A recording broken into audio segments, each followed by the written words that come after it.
This podcast is protected under the laws of the United States and other countries. Unauthorized duplication, distribution, or exhibition may result in civil liability, criminal prosecution, and the wrath of the tall man. Boy! Hey, let's talk about you, the ID10T community events at ID10T.com, like Russ Stevens, a.k.a. Cat Bus Russ, who has started a podcast called 90 for Chill, which Russ says is dedicated to movies with a runtime between 74 and 99 minutes, the time frame that I feel is ideal. Russ, I could not agree with you more. That is a fantastic idea.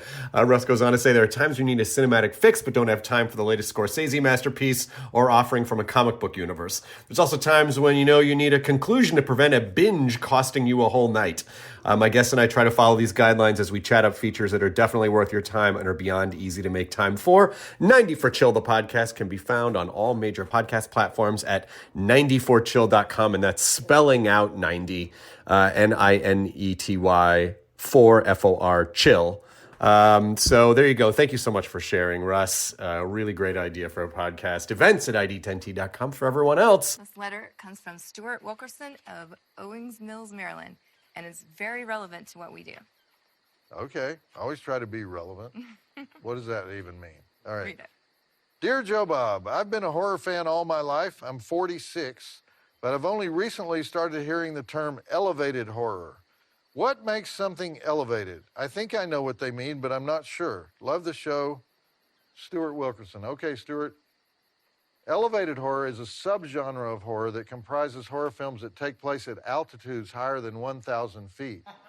Why are you saying that? For example, cue the winged serpent. The monster lives in the belfry of the Chrysler building, which is just over 1,000 feet up, and much of his mayhem occurs on the rooftops of buildings and among all the skyscrapers of Manhattan. He's asking a legitimate question. And an obvious example of elevated horror is Snakes on a Plane. There you have horror for you're 40,000 feet up. It's not to be confused with the movie actually titled Horror at 37,000 Feet, which William Shatner considers to be the worst movie he ever made. But actually, any kind of airplane horror would qualify. Anything from Airport in 1970, Wes Craven's Red Eye in 2005. I would even include Final Destination, because where does it all start? It starts with the plane crash, right? Altitude in 2010, Panic Button in 2011. Do you just want me to answer his question? I know what you're going to say. You're going to say that the word elevated should not be taken literally. So, okay. So, elevated horror can also be the Walking Tall series, like, due to it's tall. I guess. Or yeah. Phantasm, because it has the tall man. So, any movie with Angus Scrimm would be elevated, even though he was only 6'4", which is not ridiculously tall because movie magic, right? You really like being a smartass tonight. Just tonight? I mean, there was a movie in 2016 called Tall Men, about tall guys in black business suits that would follow you around if you used a black credit card. Somehow I missed that one. Okay, all right, I'll be serious. No, you won't, but go ahead. Elevated horror is a term used by people who hate horror to describe horror films that they like. I think it's a little bit more than that. Nope, that's pretty much it. I think it's horror films that have social and cultural themes. Darcy, the 1931 Frankenstein had social and cultural themes. Okay, good point. All the silent films had social and cultural themes. Phantom of the Opera, The Cabinet of Dr. Caligari. Horror has always had social and cultural themes. So I think it's people talking about recent films. yes, it is. It's people who hate horror trying to justify their love of a recent horror film. So thank you for writing, Stuart. And that's it for us tonight. I'm Joe Bob Briggs, reminding you that the best sermons are lived, not preached. And the drive-in will never die. Little Hand says it's time to rock and roll. Bring the noise.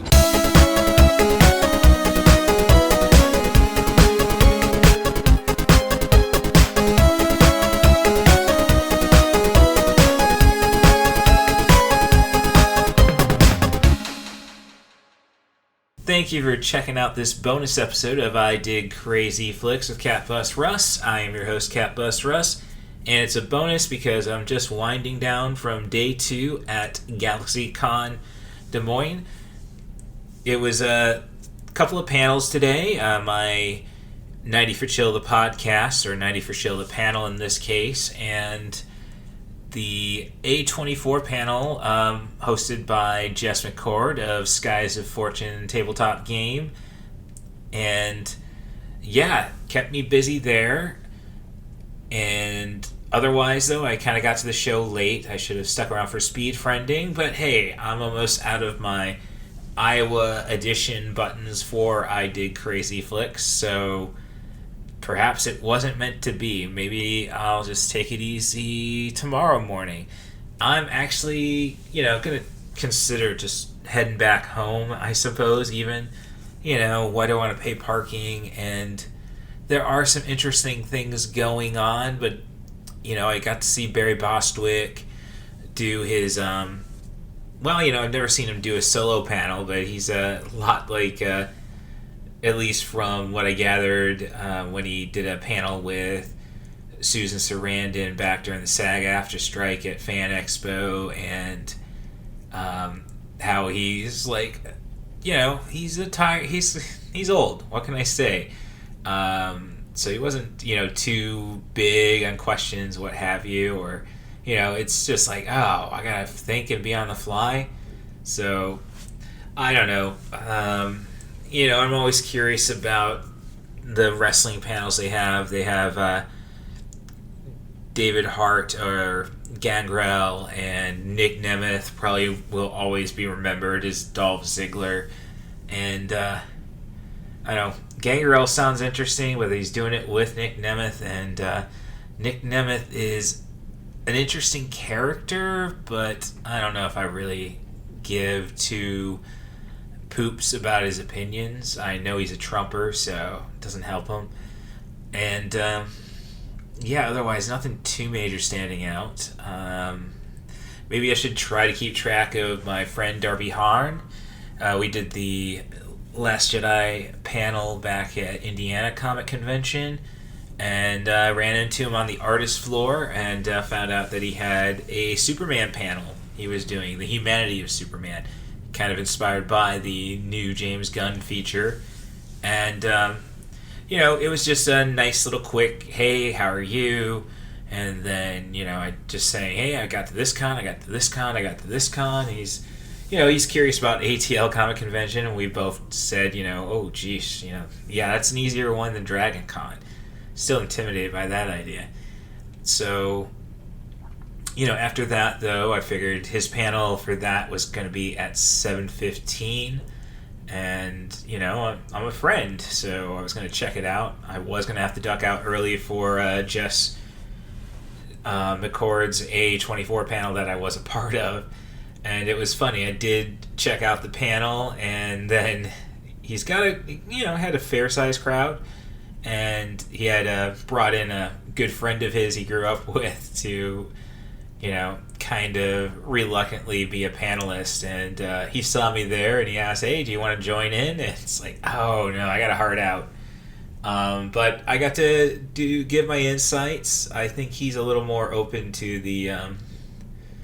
my nature of just like, but as I say, I'm not Mr. Right. I am Mr. You're not wrong. So, but he was having a good time at that panel, really discussing Superman and, how we're got to get away from this God complex we've put on him. Not that Superman has had a God complex in most cases. I mean, of course, you have Red Sun and Injustice. And a lot of people are pulling up other stories where Superman's like, well, I guess I got to be the boss. And that's just, really, has that ever been Superman?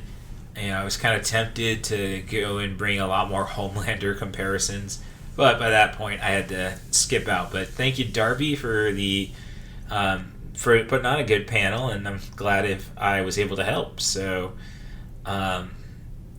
But that's just some of the excitement. That I got to the con a little later, as I said, missed speed friending. So, but hey, I was going to run out of buttons at some point. So, so I got there around 12:15 or so. So I was able to catch Karen Gillan's solo panel. I got to see her with the members of the Guardian of the Galaxy crew back at Fan Expo Chicago, And it was interesting. I mean, because this time you can really do the Doctor Who chat, which is what got her there. A lot of fans were interested in the movie Oculus, a horror feature that's technically a WWE Studios production. So, just a little bit of insight. Like, this was a good chat for at least the host, because last time he got the chat with her in front of people was during the actor strike. So, he had to, when they were taking questions and such, they had to refer to the blue person or that show with the police call booth. And you get a lot of James Gunn influence, and I think that's a big thing about right now the comic book studio, comic book themes, cinema, I should say, is that everybody's looking at James Gunn and seeing what he's doing, while the MCU is just going to stick to the same format, seemingly. The connect everything together. James Gunn gets to start from scratch, so he doesn't have to deal with the fact that,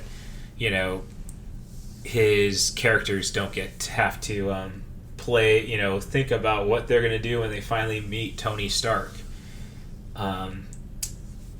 So that's, that kind of came more from the Superman panel later in the night than the Karen Gillan panel, at least those observations. It was fun finding out that Nebula's voice, because you said, well, she auditioned as a Scot to get the job, and then they decided, no, she's going to have to speak with an American accent. So basically James Gunn told her, all right, you are going to do Marilyn Monroe and Clint Eastwood at the same time. So that's where she got that voice.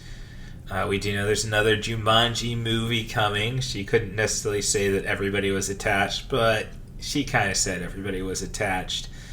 And I'm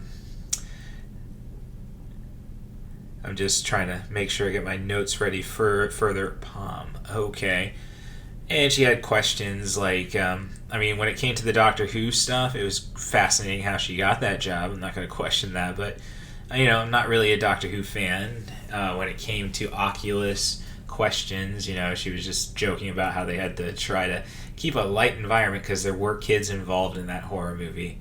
And so, last day of filming and such. And talking about how, she did cry at the premiere for Guardians of the Galaxy Volume 3, but it was more about the torture they put through the animals in that. And it's that weird concept that we are more adverse to animals being harmed than humans. And I think that comes down to the fact that animals don't necessarily have hate in them, or at least I don't think they do. I think my kitty Ava might develop it when she meets new people, just because she's a possessive little girl. She wants things her way, and she wants them to know that she is the boss of me, and she needs to keep her employee. So, yeah, that was an interesting thought, and I think we do bring that back up when we go to the A24 panel. Somebody was talking about the horror movie Good Boy, and saying, well, they better not horror movie that's going to be told through the perspective of a dog, and like, oh, yeah, they better not kill the dog. It's like, killing the dog, I've done podcasts about, it's an easy way to get the audience invested. Like, I didn't go into, wouldn't it have been cool to see Boomer get wasted in that fireball? We would have been all behind just killing aliens when it came to ID4. I guess, if Boomer wouldn't have died, if Boomer would have burned up in that fireball in the tunnel in Los Angeles, I think we might not have been so, devastated when 9/11 happened, dare I say, because we didn't know what happened, so it took it took us almost 2 months to mount a response. And granted, we didn't know what we're responding to.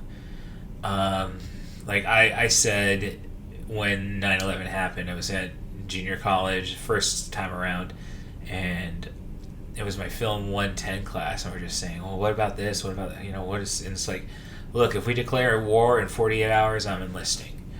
And, like my grandfather did for World War II. And then, what? We aren't going to nip it in the butt? We took time to celebrate our dead, and then we went into a 20-year winless war because we didn't have intelligence. So, yeah, it was a... but I'm just saying, like, well, if we were more of a let's just get S done. Why did I say S? It's my podcast. Shit done. Maybe we wouldn't have the divide. We would have all... So, no, not a good thing, I guess. Don't kill the dog, I suppose, because we don't want to get people accustomed to just, let's go and destroy, because we're America. So, hey, maybe we should thank George W. for at least telling us, not telling us, but leaving us to think about what our role should be. Unfortunately, he got to decide what it was going to be, but I think that at least allows us to the knowledge, 60% of this country doesn't want to be warmongers. So, and with that said, screw Charlie Kirk. And so another fun thing about that panel was a question that Karen was asked. If you could be anybody in the MCU other than Nebula, who would you be? And she went and said, well, she would take James Gunn's advice, and James Gunn said if she knew it was going to happen, he would have switched the roles of Nebula and Mantis. So that would mean it would be Karen Gillan and... Let me get that typed in there again. Sorry, Palm. Palm Clementeith would be Nebula, and Karen Gillan would be Mantis. I think I can see it, but I think it's just the nature of Mantis is probably better held off by a Russian-French woman. So, so that was a fun panel, and I guess, celebrity for me was all Scottish theme, because I did check out John Barrowman. He really was just out there to put on a show. I think he's just doing these cons right now to put on a show. I don't know what he's currently working on, if he is, because I don't think he did anything worth canceling him for, but I understand that he presented environments that I could see actors not feeling comfortable in. Hey, don't look behind that piano. You look behind the piano and you saw his dick. Yeah, no, people don't want to see that stuff. Like, I'm not saying you can't have lewd jokes, but you're on a job and you just want people to feel safe.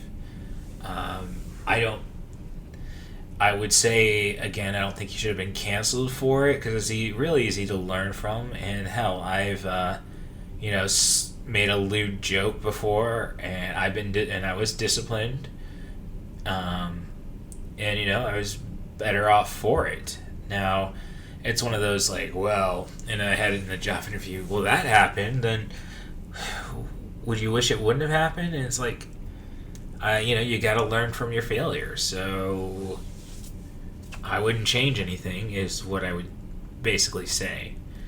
But in John Barrowman's case, his attitude is just very much like, okay, people, don't don't record any of this, because you know how things get taken out of context on the internet. So, in other words, he basically did the Hulk Hogan, watch out for people filming you. So, yeah. I'm glad he's making a living, but you can't just go and say, well, I gotta blame the internet for my failures. But, it was fun. It was still a fun panel. Barrowman is a performer, so I guess he just loved having the stage. Maybe he is working on the West Side. The English are a little more flexible with all of that. The British, I should say. In regards to acting, rude jokes, dare I say. And, you look at the speaking out movement in pro wrestling. It makes you really want to find out what David Starr is up to, because David Starr said, well, if I can't wrestle again, that's my own fault. Which is, I guess, yeah, almost like I'd want David Starr to have a second chance. Now, he was a mentally abusive person. He even acknowledged that. And it's one of those situations where it's like, okay, he just accepted he's not going to present a safe working environment. And it's kind of one of those things like, well, maybe David Starr should get a second chance because, he didn't necessarily do it to win. Well, it's probably a messed up story to people in the wrestling business, unless his girlfriend was a wrestler. But would he appreciate getting that second chance? And there's so many British wrestlers after that. I mean, J.D. McDonough, Jordan Devlin, what have you, as Kevin Owens called him, JD, don't Google me. So, that's professional wrestling. I want to see Marty Scurll wrestle. I want to see David Starr wrestle. I want to see them have a livelihood, dare I say. And, they're not John Barrowman famous, so you can't count on the conventions. But, when it came to his show, and I don't know if I'll do it again, but I mean, he's a crude guy. Let's just put it that way. He loved the fact that Des Moines translates to the mounds. And yeah, when you go through eastern Iowa, there are no hills or mounds.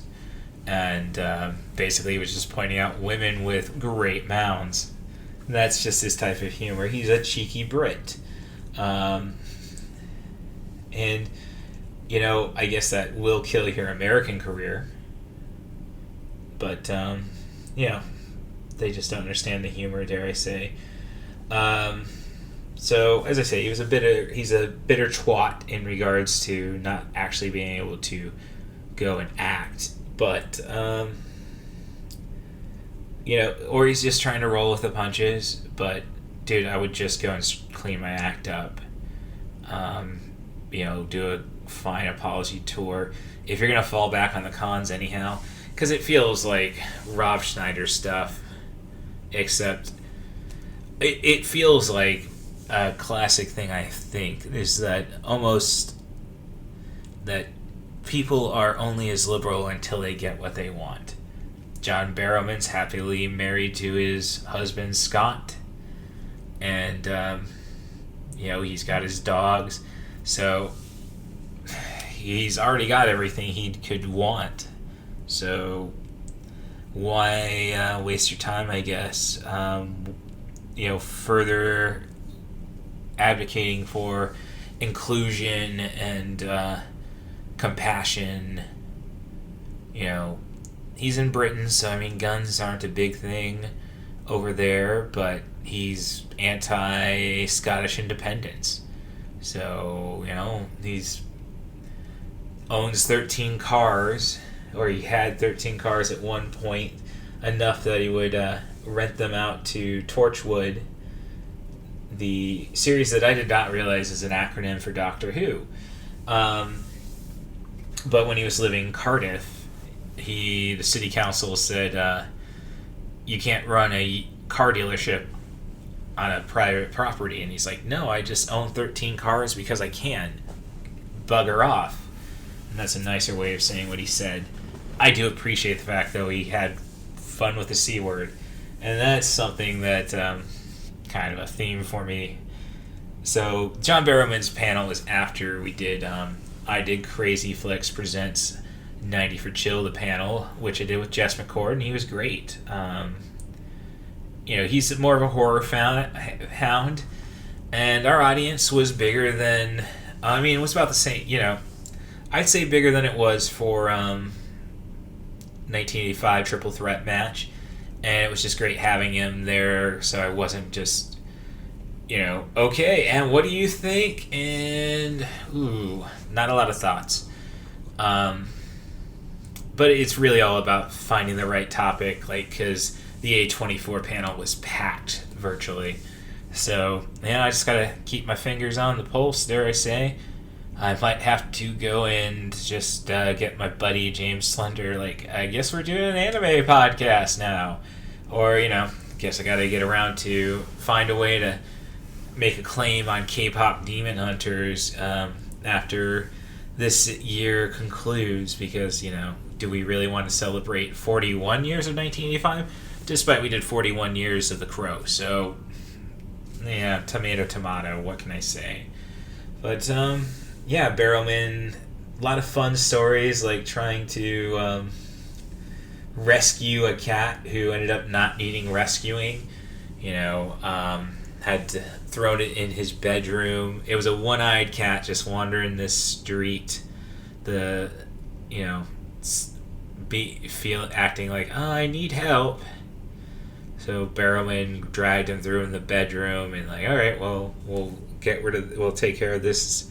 We'll figure something to do with him, despite we have 3 dogs. And husband had not arrived home yet, and he kind of forgot about the fact that you have a cat screaming in the bedroom. And we find out it was screaming and running around and shitting all over the bedroom, Jackson Pollock style. And the cheeky gay man that he is, just said, there's an important story to this, honey. What could the story be?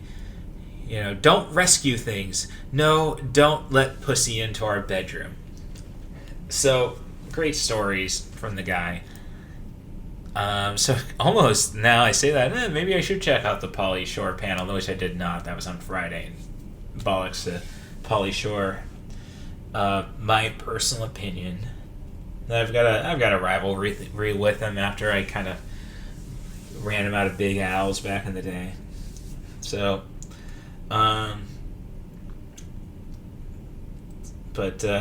he had a lot of stories about, being allowed to do his own stunt driving, and hence he had to rent his cars out because they weren't going to let him just overdrive the Land Rovers. And as I say, this guy wants to be fabulous, so he came out with he said cape. It looked like a complete judge's robe, sparkling call box, and he was wearing silver, glittery high heels. And then he, pulled out the cape, and he had a kind of a jersey, again bedazzled with the police call box and progressive pride flags on him. And his pants were kind of short. Let's just put it that way. He was he is somebody who's like, can't you take a joke? Is his attitude. And at least with an audience like that, it's acceptable. Which is just really like where you can be cheeky, where you can't be. Where do you have to be ready to apologize, I suppose. And but we get to hear him talk about Shark Attack 3, Megalodon, and the joy of trying to the fact that if you try drinking every time an F-bomb is dropped, you're going to be drunk in under 4 minutes. You're going to he knows it's a very bad movie, but it bought his first house. And that's a lot of work, I guess, because he'd probably been in the industry about 10 years by that point. The guy was, I think, 57 years old, so 1968, a fellow Gen Xer. But, what I'm getting at is that, he was doing Saturday morning children television in England when, was his first break on television, and that I would imagine he'd be in his early 20s, so that'd be so when you're looking at a movie in 1995, I suppose. I'm gonna look her up. I already got his IMDb pulled up for the when I go and produce the 2002. Okay, he worked a while to get that house. So if it had to be Shark Attack 3 and having an awkward sex scene and delivering a line, I'm so wired right now. Why don't I take you back to your place and eat your pussy? Or, which he said he likes the TV edit because when he had to redub it, it was like, why don't I take you back and watch I Love Lucy? So, hey, you still got to be gay in that movie. So, those are just funny. He just was full of funny stories. I loved it when he whipped out a fan. He had fans to whip out with certain phrases on them to, as punchlines. Like he had one that was C, period U, period N, period T, to define himself. Charisma. He had an acronym for the joke, but Diva was another one. Eat Me, I think Eat Me. So he's a performer, and I like to see it. I had fun watching him work, but I don't know if it's encourageable, dare I say. And I do want to wonder, like the best part for me was when he talked about working with David Tennant. One, he was asked, "Who's the best kisser you've worked with?" And like the first question of the panel was asked by Jess McCord, which was, "What was your favorite Torchwood story?" And he said, "I don't have a favorite. Like just getting to do them was fine. Everyone, I worked to make my favorite, essentially." And that's what he talks about movies and everything he's worked on. I don't think Megalodon. I think Megalodon might be an exception to the rule, but I didn't follow up with the questions. So he was really open to asking questions, and he had fun with this Korean-born, American-adopted. I don't know if she's trans or just a lesbian. She had her partner with her, who I think this is the Jubilee cosplayer from Fan Expo Chicago that I tried to get a pic with, and she didn't really put the sunglasses on, so it's just like Deadpool crowding her. So it's a fun pic, but not. But she was able to just go and joke with this guy. It's like, man, you were a very reserved person, like very much like me, I guess. Give me a mic and I'm gonna cause some chaos. So, but working with David Tennant, and like he's the best kisser off camera, while David Lloyd would be the best kisser on camera. But there was a bit where they were talking about, I believe the face of the O that Doctor Who relied on for wisdom ended up being John Barrowman. I don't know if it's the same character. I have not watched I haven't really ever watched much Doctor Who, so I don't know if it was the same character as Captain Jack, if that was the point. what have you, but John Barrowman is Scottish, and so is David Tennant, and so this is the only time you really got to hear them going. I think the real voice of John Barrowman, and because I've read that he keeps the Scottish stuff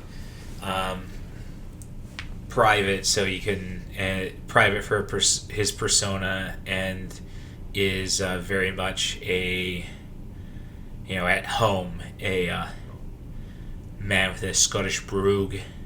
So hearing him talk about David, David Tennant. Have you read the script? No, David. A weird day for accents for me. I tried an old 40s accent maybe I'm gonna have to rely on that. That didn't seem too bad during the 90 for Chill panel. So yeah, a lot of fun with John Barrowman. Definitely worth seeing once, as I say, because otherwise, like if he's gonna act like this, then I guess I should see Rob Schneider. And no, I don't think we should encourage that. Get your shit together, John. I want to see you act. I want to see you dance. I want everybody to see you act and dance. There we go. Okay. So, I mean, we talked about the Superman panel. So I'm kind of jumping all over the place because, as I said, the Barrowman panel was after I did Crazy Flicks. And I kind of picked up on that because that was what Jess was looking to do afterwards. And we had a good crowd. Good crowd for myself when it came to 90 for Chill. I'd say a third of the room filled for at the start. Not too many, people skipping out for the next stuff because, hey, I get it. I had to do it for myself, with Darby and the Superman panel. We had fun talking. Not an overly active audience, dare I say. It did pick up. There was this guy who has cosplaying Where's Waldo, bigger fellow, as in 3 close to 400. Sorry, you're taller than me, so I can't. Was a lot of fun, a lot of insights, and there was a guy who at least got to try to push, hey, can you do the tall man for me? And I, really pushed the Megaforce, making Megaforce. I didn't say, actually go watch the movie. Just, hey, watch the documentary. It's just a great little love story. And with that said, we both agreed Perfect Blue, probably the best, might be the best anime feature. But he also, Jess also popped like that, hey, you should really watch Pompo the Cinephile. And then I say, well, then you should really watch Millennium Actress. So a lot of love for Satoshi Kon, some horror. And, what it came down to is like, I was justifying the cinema experience. I expected Jess to be a little more like, hey, come on, why the movies? And, we kind of brought that into the A24 panel, the concept of flicks, since I did Crazy Flicks and cinema. Capital F Flicks and capital C cinema, and, I got myself into a verbiage issue and basically had to say, I never use it towards women, the capital C. So, so that was a fun panel, and A24, the room was packed, so again, got to know what the audience wants. And they were they were there for a ride, and we had a great discussion about the concept of, is elevated horror proper, or should we come up with a different name for it? Is it something that non-horror fans use just to justify liking a horror movie because they don't like other horror movies? So we got into that. I think we should call it Neurospicy is where I got, because I said, well, maybe we could call it neurodivergent horror. And, and I got some people in, Jess said, well, I'm Neurospicy myself. So, it's, I think he was able to successfully sell the concept of emo horror. I recorded it, which we got lucky because I had ended up thinking I misplaced or lost the I Did Crazy Flicks stickers for just coming onto my podcast. That's just my videotape sticker with I did crazyflicks.com, Skies of Fortune, Des Moines. Better design. Like, I'm getting better on it. Maybe I'll have something for Fan Expo NOLA, which I don't know if I want to talk to TJ and Brian again, because it's like, they did their 2-year anniversary episode, and they were saying, well, they were having their own difficulties with Riverside and people, using phones to communicate when it's best for a computer, what have you. And then, maybe we'll do this, maybe we'll do this. We can try figuring out how to do this our podcast live, like we attempted to do in New Orleans. But that room wasn't conducive to it. And it's like, you're not going to pull my name up? Jeez, I thought I was a friend of the show. And never mind the fact, I opened my podcasts with, the following podcast is protected under the laws of the United States and other countries. Any unauthorized duplication, distribution, or presentation may result in criminal prosecution, civil liability, and the wrath of the tall man.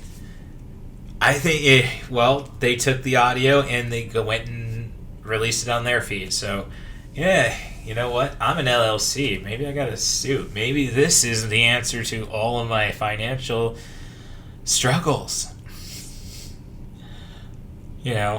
Of course they're sponsored by an attorney, but she's an injury attorney, so I got to talk to them about sponsoring, and I have to take the time to give them shit about. So I was just the guy you did a panel with. Oh, jeez. And I pop, they don't have a Blue Sky. I post about their shows. Jeez. No respect. I'm freaking Rodney Dangerfield of podcasting, I suppose. So, yeah, it ended up being a lot of fun. I did get onto the floor, and I can't really say I was overly impressed by the vendors. I think I may have been duped into buying the wrong battery for my PSP, because I bloated that one up. And yeah, no, I didn't really. That was the only thing I think I bought on the floor, aside from a portfolio for 11 by 17s. And watch, they're going to change the size. Well, we've gone up to 12 by 18. That's what they want after 8 by 11. Which I don't even think they do 8 by 11. Like a lot of people do, 8 by 14. It's nuts what prints are, but. I found a nice print. I tried to show it off during the panel for A24. Nice artwork dedicated to what was it? Midsommar. And she had other great works. Like I was kind of did for the Harley Quinn and Poison Ivy, but I think they're comic book characters, so I don't really think I need an adaptation of that. Granted, I do have works like that, like a Rei Ayanami take, but there was one for the Substance that looked really cool, but I have not watched the Substance yet, so I didn't want to be a poser there. So, and I found and I can probably figure out who these guys are, or gals. They had some great little 3D printed stuff. They had some cool bags. I got plenty of bags, though. Well, maybe not enough. So, if I go back, maybe I'll get myself the Calcifer Bed and Breakfast canvas bag. But, let me see. Who did I just follow?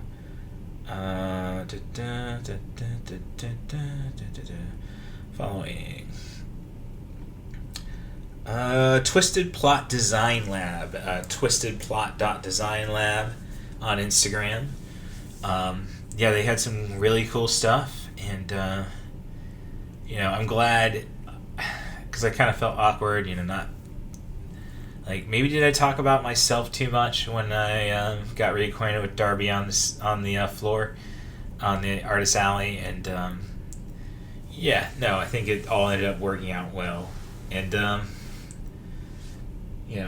he's a cool guy. I hope to see him soon at another con. If he did GalaxyCon Des Moines, that might put him somewhere in Illinois, Wisconsin area. So maybe I'll see him in St. Louis if I get St. Louis. If I can attend St. Louis, I will mention that.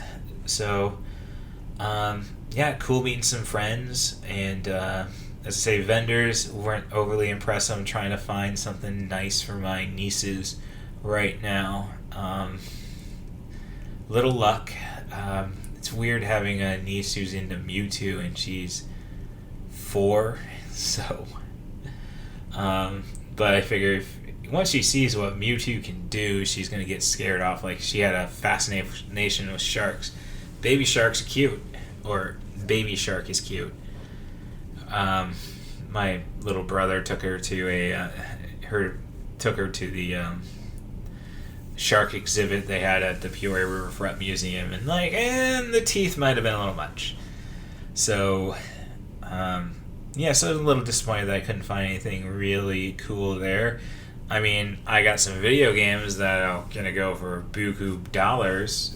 I will happily, be ready to do that at some point. Might need to do that. So at least learned some stuff. And had fun at the panels, and promoted my ass off. As I say, I'm about out of buttons. This is like the first button I did for Fan Expo Chicago, which is the white background logo, and I think I only have 2 of those left. One's on my computer bag, the other one I just keep for myself, and I don't know. Rory might want to collect on the badges she's missing from I Dig Crazy Flicks. I don't think she got the Michigan hand or the Georgia peach, and I know I didn't give her an Iowa one. So, and the Iowa one's my most clustered design, honestly. I tried putting the logo over the I from the University of Iowa and a college that John Barrowman initially went to.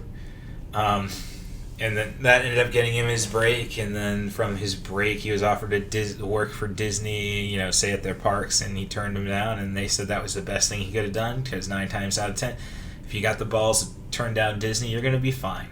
So, Disney, at least approach me, alright? I don't think I've been too harsh to your company. That's the poetic critic speaking. So, that sums up GalaxyCon Day 2. I kind of want to get back home maybe a little sooner, at least back to Morton. I got stuff I got to really get in line back in Champaign. So I got to at least make something out of, one of those days. Kind of tough because that's probably something I should have done Thursday. And I got the Fave 5 podcast, so I still got to watch Dark Glasses to be as prepared as I can be about Argento. So, honestly, it's kind of interesting to lose a job and still be in a crunch. So, maybe I'm doing something right. And, supportive friends now, like Jess McCord and Darby Hahn.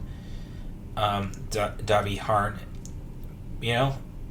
might be making an impact. So, I might be making my parents proud despite my other drama. So, I'm still going to hold off on the official word for that, just so, because it's, I had a friend from high school. He was kind of one of the popular kids, decent baseball player. He went and was on a pro Charlie Kirk, the Democrats are the violent party. And it's so if you let me know so I can unfriend you. And I basically said, dude, I am for the side that doesn't want dead kids in school. I want my parents, I want people not to die of preventable diseases. I want people who have compassion to live happily. And, I don't want decisions made by some imaginary friend, and the screenshots are forever. So, yeah, that's all over my profile now. A few more verses of the Book of Cat Bus. I should call it Cat Bus Russ because I don't want that kind of international heat. But you know what? Until you get the C&D, what are you doing wrong? What are you doing wrong is what you should ask yourself. So, yeah, I'm feeling good. I can't, I'm going to make tomorrow a great day. And I appreciate you all listening and everybody who attended the panel. And, hey, thanks for taking the buttons. But who doesn't dig crazy flicks? Like my friends who helped me out on Patreon, patreon.com/IDigCrazyFlicks, Tim Bates and the Scoop Staley. You can find Tim Bates as a guest on I Dig Crazy Flicks for features like Charles Band's 1989 Bloodsport in Space Arena and the Evil Dead 2 inspired horror comedy Night of the Demons from 1988. Kevin S. Tenney, I really should try. Maybe that, there it is. Let's celebrate that guy. Not vampires or Has-Been Hotel. So, and then, but these friends of mine give me $3 a month. They get this shout out. They get access to the original 90forchill.com, the podcast feed on Patreon. And they also get a waterproof sticker. I still have stickers. So, and that marks my territory. Why not let it mark yours? Because you did crazy flicks. Maybe that's going to be a poster at some point, me doing the Uncle Sam. So, or maybe I'll repurpose the Stripes poster. Because what's Bill Murray going to do, this scumbag? He's our scumbag, but scumbag. You can help the podcast out. The easiest way is probably rating and subscribing on your favorite podcast apps. 5-star reviews, preferably, but be as honest as you'd like in the comments. I will take heed and learn from them. And the way I want really like people to help out is just to be a guest on I Dig Crazy Flicks Presents 90 for Chill, the podcast. Or just I Dig Crazy Flicks.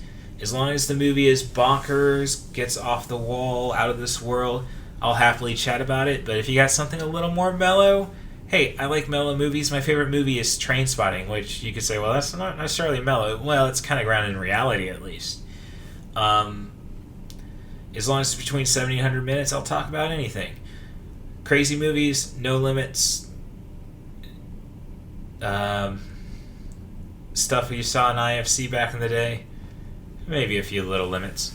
70 to 100 minutes. You can send me an email, russthebus07@gmail.com, russthebus07@gmail.com, or follow me on my social medias. I'm primarily on Blue Sky at catbusruss.bsky.social and at catbusruss on Threads and Instagram.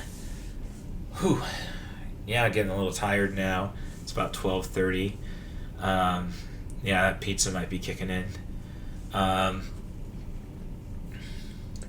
But again, that's the best way to help. Just offer me a theme, director, and actor, and let's focus on the crazy or the condensed. Okay, so I think I've got through everything. Let me thank Station Marie Harden for keeping me out of too much trouble, and I really wish I would have. I have all her pictures online, so I don't know what I'm thinking, but it's nice having that physical media pictures of her by my bed, and it's just great to just not know what I'm doing and then just suddenly turn and see it. Thanks, Stacia, for just taking care of me, and I hope you're doing the same for everybody else you touched in your life, and I hope you're squeezing the ectoplasm out of the most jellicle of kitties, the fluffiest of kitties, Skimbleshanks, the one-eared angel. Thanks for checking out I Dig Crazy Flicks, and until next time. Can I hear a wahoo? This podcast was made possible by the love and support of Dave and Cindy Stevens, Rory Stevens and Allison Higgins, Danny Daniels, and Stephanie Smith. Long live Flash! You've saved your Earth. Have a nice day.